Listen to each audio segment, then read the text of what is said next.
Halo, selamat datang di Ruang Cerita. Kali ini, Ruang Cerita akan membawakan cerita dengan judul Biarlah Dia Saja Yang Bahagia. Bagaimana ceritanya? So, jangan kemana-mana.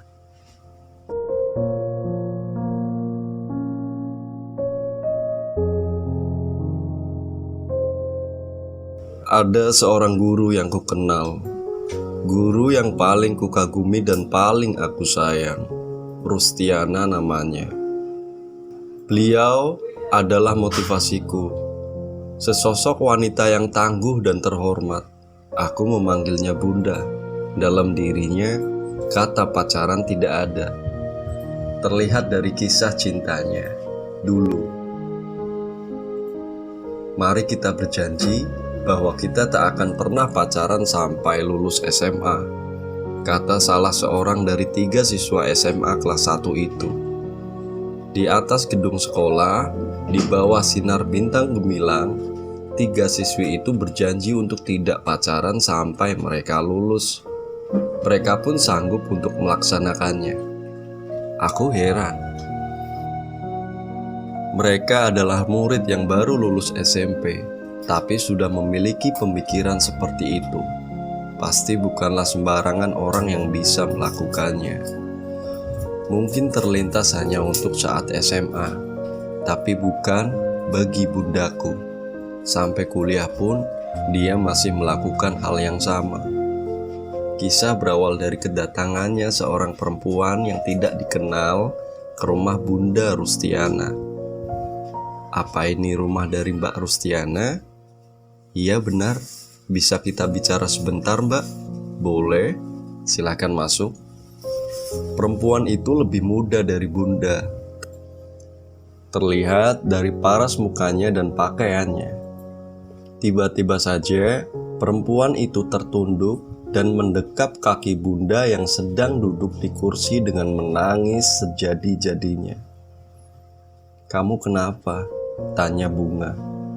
Bunda semakin bingung dengan perempuan ini. Dia tidak kenal sama sekali. Lalu tiba-tiba datang ke rumah dan sekarang dia menangis. "Aku mencintainya. Sungguh mencintainya," kata perempuan itu tersendat. Bunda semakin bingung. Apa maksud dari perempuan ini?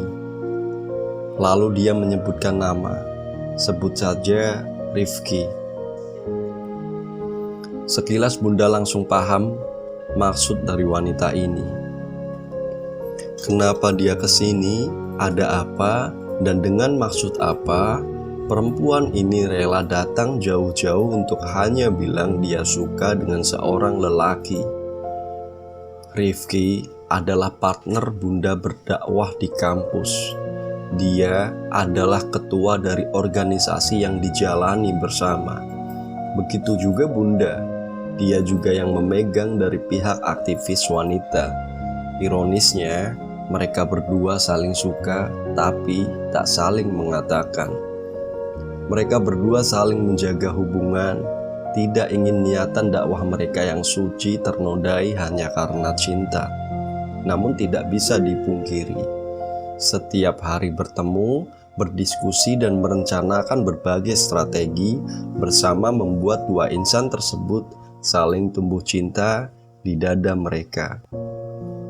Terlihat dari cara SMS si laki-laki kepada Bunda, sangat berbeda dengan yang awal pertama jadi partner. Mulai ada basa-basi yang tidak penting, dan Bunda tahu kalau lelaki itu suka dengannya. Namun tak ingin menurunkan izahnya, akhirnya Bunda memendam rasa suka itu. Biarlah kelak suatu hari nanti dia menjadi cinta yang hakiki dengan mencintai yang benar-benar sudah miliknya. Perempuan yang tidak dikenal itu pun mengaku bahwa dia adalah adik kelasnya. Dia mendatangi rumah Bunda karena tahu orang yang paling dekat dengan lelaki yang dia suka cumalah Bunda. Berceritalah perempuan tersebut bahwa dia siap untuk menjadi istrinya. Dia ingin Bunda agar membantu mengatakan rasanya kepada lelaki idamannya.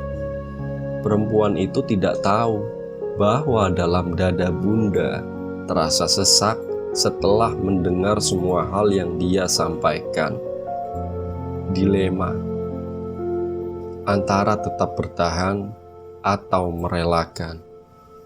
Andai Bunda bilang kepada lelaki tersebut, "Aku juga suka," mungkin itu sudah akan menjadi hal yang paling membahagiakan dalam hidup. Bertemu jodoh yang ia suka dan dia juga suka dengannya. Kurang apa lagi coba? Tapi Bundaku tidak seperti itu. Sedih? Pasti. Dia seorang perempuan. Galau? Mungkin saja iya. Namun mungkin ada hikmah yang lebih baik dari semua cinta ini. Mungkin yang sulit untuk melepaskannya adalah karena lelaki tersebut adalah termasuk lelaki yang soleh. Dari dia memimpin saat kumpul dan berdiskusi dengan lawan jenis, dia tak pernah memandang kepada lawan diskusinya. Hebatnya lagi adalah ketika azan sudah dikumandangkan, dia langsung beranjak dari semua aktivitasnya. Meskipun itu adalah sesuatu yang mengenai pekerjaannya.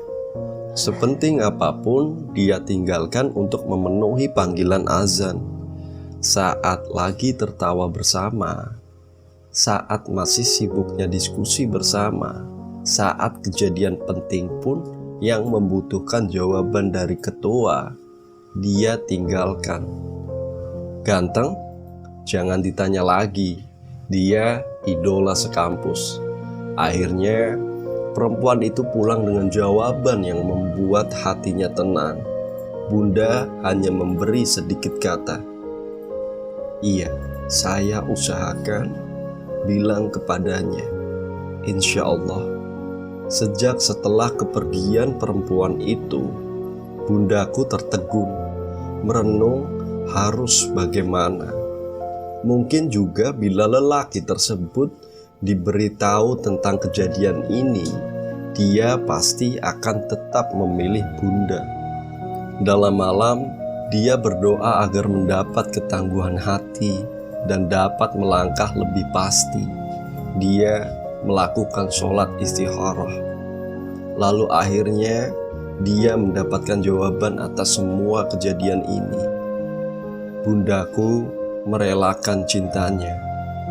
Suatu siang menjelang sore di kampus, "Mas Rifki, aku ingin ngomong serius," kata Bundaku.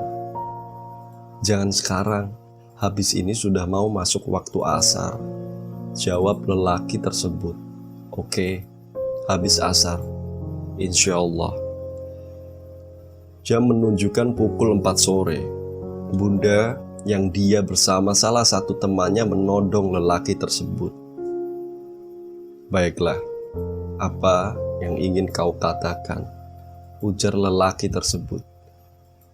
"Aku ingin menanyakan sesuatu hal yang serius. Tolong dengarkan baik-baik." "Baik. Oke.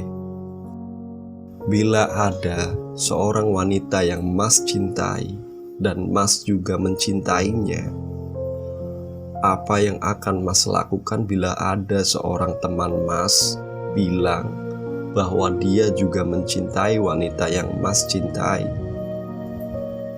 Seketika lelaki itu terdiam tanpa kata, tak menyangka bahwa yang ditanyakan sesuatu hal yang menyangkut perasaan. Beberapa menit berlalu tanpa ada obrolan. "Apa?" kata Bunda, bosan menunggu. "Aku tidak bisa menjawabnya sekarang." "Lantas kapan?" jawab Bunda tidak puas. "Secepatnya, insya Allah. Beri waktu aku untuk berpikir." Beberapa hari berlalu. Lalu dia datang menghampiri Bunda. "Bagaimana?" kata Bunda dengan penuh harap. "Aku berusaha menjawab sebisaku. Aku harap ini adalah jawaban yang terbaik." Bunda pun lebih menajamkan pendengarannya. Lalu dilanjutnya, "Insya Allah, aku akan merelakan orang yang aku cintai itu bersama orang lain." Bundaku tersenyum mendengar jawaban dari lelaki tersebut.